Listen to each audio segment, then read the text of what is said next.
என்ன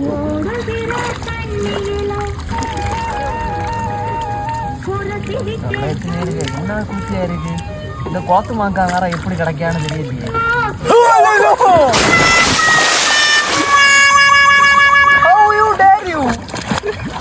தண்ணியில குண்டியா விளையாடிட்டு இருந்தேன், தொட்டு தொட்டு விளையாடிட்டு இருக்கீங்க.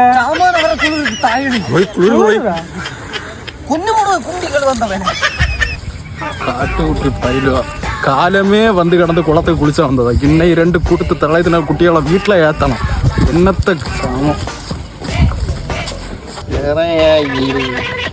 குளிச்சு போக மாட்டாங்க. என்ன இங்க ஒரு 3 தலையத்தின குட்டியை குளிச்சா வந்ததா. காலையில 8 மணியே வந்து கிடக்கானுவா. என்ன செய்யானு தெரியல. நான் காலையில மீன் பிடிக்க வந்தேன். அங்கே குளத்தை போட்டு கிண்டி மரத்தி தூரியானவா மோனையானு தெரியாது. இல்ல என்ன கலக்கி போட்டுருக்கானு. ஓய் என்ன போய் தண்ணி திடீர்னு சூடா இருக்கு. ஆமா சூடா தான் இருக்கு. டே மக்கா நான் நம்புற மாட்டேன். சாரியில எவன் உண்டாகி விட்டானு தெரியாது. குட்டியவன் அப்படி சொல்லாதீங்கண்ணா. ஏய் அந்த 3 உண்டாக்கி விட்டது நான் தான். நீ உண்டாகிட்ட அண்ணா கிடைக்காத தவளை கடந்த மாதிரி போய் பாரு. டேய் சுறா மாதிரி உள்ளிச்சு அடிச்சிட்டான்.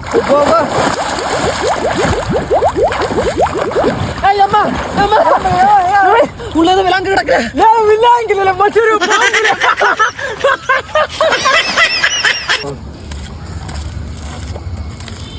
காட்டு குட்டி பயிலவா காலமே 8 மணிங்கிற சாவு வந்து இன்னும் செத்துட்டாலே நிக்கிறீங்க. ஓய் நான் இத்தனை அடி ஒரு விலாங்கு கண்டேன். அந்த விலாங்க பிடிச்சாம வரவே மாட்டேன். டேய் நீங்க பிளாங்க பிடிச்சதோ அடுத்த மயிரை பிடிச்சதோ மானமா 8 மணி முன்னாடி வீட்டுக்கு வந்து சேர்ந்துருக்கான். தொட்டு பயிலவா நீ யாரு விலாங்கல பிடிச்ச போற? சும்மா ஒரு விலாங்க நான் பிடிச்சா வரவே மாட்டேன். விலாங்கல